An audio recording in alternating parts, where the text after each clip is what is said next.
บายดีมิตรฮักแฟนไอทีทุกๆคนเด้อและยินดีต้อนรับทุกๆคนเข้าสู่ช่อง Q-Sub Channel เช่นเคยและสำหรับคลิปนี้เราจะพาทุกคนไปทำความรู้จักเกี่ยวกับสเปคเครื่องหรือฟังก์ชันการใช้งานแบบคร่าวๆของ Samsung Galaxy A06 ว่าจะเป็นแนวใดและมีหยังแดเดี๋ยวเราจะพาทุกคนไปรับชมและรับฟังพร้อมๆกันเลย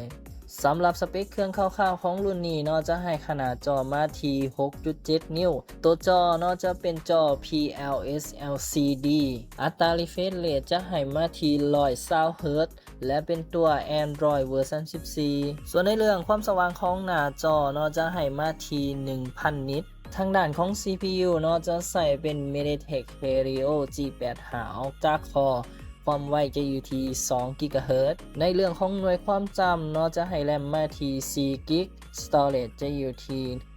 64 GB และสำหรับกล้องหลังจะให้มาอยู่2เลนด้วยกันเนาะเลนละความละเอียดจะอยู่ที่50ล้านพิกเซลเลนเดฟ2ล้านพิกเซลการถ่ายวิดีโอความละเอียดสูงสุดจะอยู่ที่ Full HD 60 เฟรม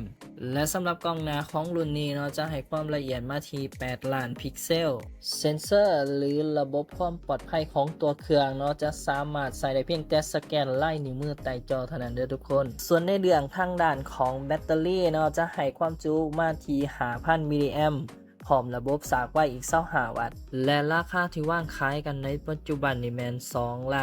2,599,000 กีบเด้อและทั้งหมดนี้ก็คือสเปคเครื่องคร่าวๆของ Samsung Galaxy A06 ตัวนี้เนาะและสำหรับใครที่สนใจเนาะก็สามารถทักคอมเมนต์เข้ามาสอบถามกันได้เด้อ